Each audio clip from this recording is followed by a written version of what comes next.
Hi guys, I'm Rachel. I wanted to share with you some of the behind the scenes of how I run my tiny basement soap shop.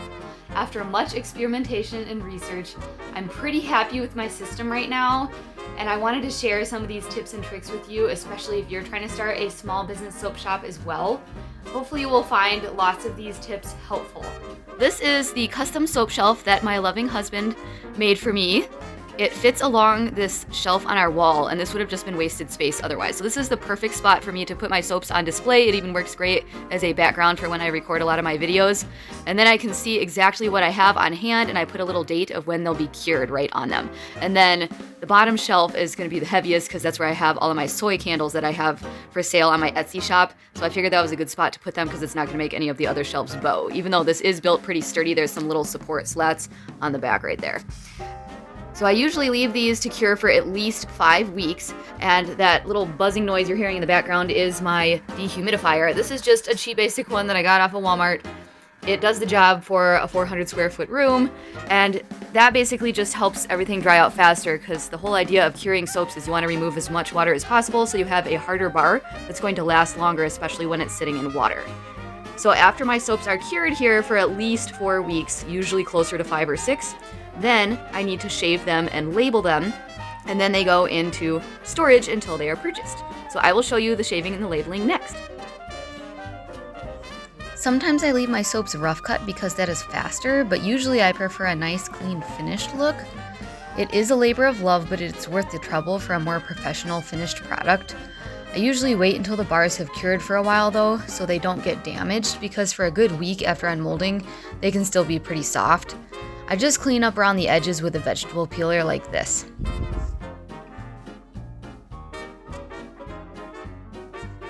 After the bars are trimmed down and dried out, they are pretty much at their final mass. So I weigh them on my kitchen scale and find the lowest mass, and that is what I put on my labels.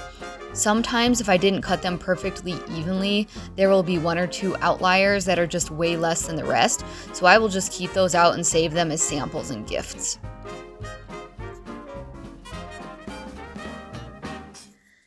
Next comes the label design. I use Canva and pay for the professional account. It's only like $13 a month and so worth it for all the extra features. I seriously use Canva for like everything. Coloring sheets for my kids, flyers and signs for events, worksheets for homeschool Spanish and art classes that I've taught, and lots of other stuff. I created a template for my products and just plug in the new information for each one that I make. This has been a game changer and sped things up a lot since I started doing that. I know some bigger soap companies just pretty much use the same recipe for everything, but I still like to experiment with different recipes, and it really depends on the soap. I feel like different ingredients naturally lend themselves to certain bars, so I don't mind taking a little extra time to customize the ingredients on every single different soap that I have. I always write my recipe in percentage and ounces on a note card, along with everything else that was added, and I write the date on it of when it was made so I can keep track in my notebook and have it on hand when I'm ready for creating labels, and can use it again if it was a favorite. For my logo, technically I heavily modified a logo template from Canva, and I don't think it's worth the hassle of trying to trademark it at this point, but it is unique to me and represents my brand well, and I am allowed to sell my products with this logo. One more note, you'll see the brown slides here. I make the front and back labels in white since I will download those images to print in onlinelabels.com next, but I also create a brown version of the ingredients label and download this image to upload to my Etsy shop for each product listing. It saves me the time of having to type up all the details again in the listing, and you can only include 13 ingredients in an Etsy listing, and every once in a while there's actually more than 13 ingredients on a product that I make. I feel it's very important to make sure I'm disclosing every single ingredient exactly as I have it in case someone might have an allergy. Next comes onlinelabels.com. Their prices seemed pretty fair and they had a good selection of different colors and sizes, so I went with 2-inch brown craft paper for my soaps and candles, 2¼ inch brown craft paper for my branding inside of my shipping and gift boxes, 2¼ inch waterproof labels for the outside of my packaging, and clear waterproof lip balm labels for my clear lip balm tubes. I like using clear lip balm labels in tubes even though it doesn't look quite as nice because I like seeing what's inside the tube and how much is left so I know if it's time to restock soon. Although if you've seen my lip balm video, I pretty much have lip balm stashed everywhere. When you purchase labels directly from online labels, they will give you a Maestro design account so you can go in and create on their site. But I prefer to just create my labels in Canva since it has my special logo and fonts that I like, and then I just upload the images and print on online labels. You can customize and print several different images all on one page if you want, and even leave some of them blank so you're only printing what you actually need. Then you can just download it in a PDF format and print it that way. I figured out the hard way that the circles are not evenly spaced on the sheets. If you look really closely, one side is slightly shorter and closer to the top. That side needs to feed through first to make sure your images will be properly centered on the sheet. I keep my packaging pretty minimal. All I do is use my paper cutter and cut 1.5-inch strips out of brown craft paper and wrap that around the sides of the soap like a belly band. And unless there's things on the soap that might fall off easily, I don't even shrink wrap any of my soaps because I found that customers want to touch, smell, and feel the soap up close and personal. So the belly band makes it easy to slide it up or down so they can see what the soap looks like. Plus, that way the soap can stay drying out. One note on soap labels. After further research, soaps are not regulated as long as you just say they are soap and that they clean, and you don't try to make any other medical claims about any of its properties. When that's the case, you don't even have to put a label on soap technically, but I like sharing the extra information. My bath bombs and lip balms are considered cosmetics, so I have to include the mass in ounces and grams, a large font of what the product actually is, the ingredients in international nomenclature and plain English, and also my name and address since you have to disclose where it was created. And all the fonts have to be at least 1/16 of an inch, but really more like 1/8 of an inch or bigger. And next to cutting the soap, I think putting stickers on is my favorite part. I don't know why, but I find this very soothing. For my product photos, I'm just using my phone at this point, so depending on the time of day and where the best lighting is, I either do it on my front porch or on my side porch here, and I just use my daughter's baby blanket. It's white, and the sun is starting to come in, but when I get close enough, this is going to be my shot right here. So it's a pretty decent light, and then I do a separate one that shows what it looks like with the label. So after I get my product photos, then I can go list it on Etsy and then put them into storage until someone buys them. I've already started a couple businesses in the past. I feel like I'm just an entrepreneur at heart. I started Tiny Sprouts Childcare and Beginning Spanish with Profe Raquel, and both of those I created custom websites and domains, but we ended up moving and then I had a baby, and I realized that neither of those businesses were sustainable for me right now and not worth spending several $100s a year to maintain, so I dissolved them. For now, I have decided that having a YouTube channel and Instagram account are enough to market my products and drive traffic to my Etsy shop, and later when I get bigger, I will consider creating my own website and domain for this business. My ultimate goal is additionally to be monetized for my channel since that is more sustainable while also allowing me to spend the maximum time possible with my precious children. Starting a soap business always has overhead and startup expenses such as marketing materials, soap making supplies, storage, labeling, shipping, and I also joined the Handcrafted Soap and Cosmetics Guild, which includes business insurance in case someone tries to sue you for one of your products, among other things. That fee alone is over $500 a year, but I consider that important to protect myself.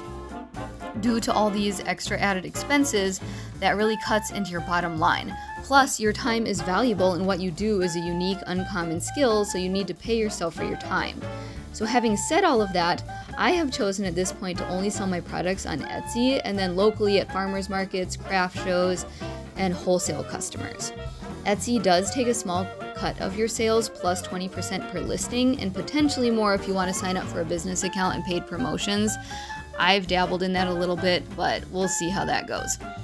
Their website is fairly easy to navigate, thankfully. My only complaint is how expensive shipping is, but that's not their fault.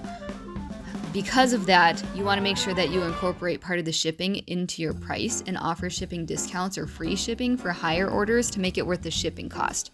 It's over $4 to ship 1 bar of soap, but I can ship 2 or 3 bars for almost the same price, and then it goes up incrementally from there. So the idea is to incentivize your customers to purchase more so they can get free shipping. So after they get shaved and labeled, I list them on Etsy and also package some for my wholesale orders, and then the rest of them go in these really cool shoe boxes along this shelf in my utility room. So it stays a nice cool temperature in the dark, and each of them is individual boxes, so that way the scents aren't kind of interfering with each other. So what I do is write down the title and then when I made the soap, so that way I'm not accidentally selling soap that's too old. And then every time that I make a sale, I scratch out the old number and then circle and write down how many I have left. But I can also peek through this window. That's why I like these shoe boxes. So I'll try to share a link for those. And then the drawer just pulls out. The only thing I warn about that is they can get a little bit heavy, and the drawers can kind of bend a little bit from all the weight of all the soap. So you just kind of have to give it a little support or set it on a solid surface. The last step is shipping. Once I get an order notification, I pull out one of my white boxes, and I have several different sizes of these. I really like these because it's a nice, clean, professional look. So I put my sticker on the inside, and then I have a white waterproof sticker that I'll put several sides on the outside so they know it's an order from me. These are super easy to fold together, these white boxes, so I'll put a link to those. I absolutely love these boxes. They're seriously so easy and clean and professional and sturdy, and depending on which size, you can actually fit quite a bit in them. That's my son. And then I use this brown crinkle stuff. I'll try to put a link for that too. And I just use as much as I need to pack that in there, so when you shake it, you don't hear anything, so that way nothing's breaking. And sometimes I'll use bubble wrap too. I have some that I had got for doing candles, but I do have just one big roll as well. So if I have stuff that has tops on it that could potentially get damaged, I'll often wrap it in bubble wrap and squeeze it in tight before I put more brown paper in. So I like to add a sticker here just for my brand name and try to thank them. Sometimes I'll put another personal message or a little flyer in there, or if they put a personalized note, if it's a gift for somebody else, I either write it on here or I'll create a special little thing in Canva to put in here. If it's just something really small, like one of my lip balms or just a single soap and I'm trying to save on shipping, sometimes I'll do one of these black mailers. I found a really good deal on these. So I have a 4x6, then I have a larger size, like close to 10 inches, so I can fit several soaps in these. But I have done some experimenting, and shipping is almost the same, whether it's a box or an envelope. Even though the size is bigger on a box, the mass is about the same.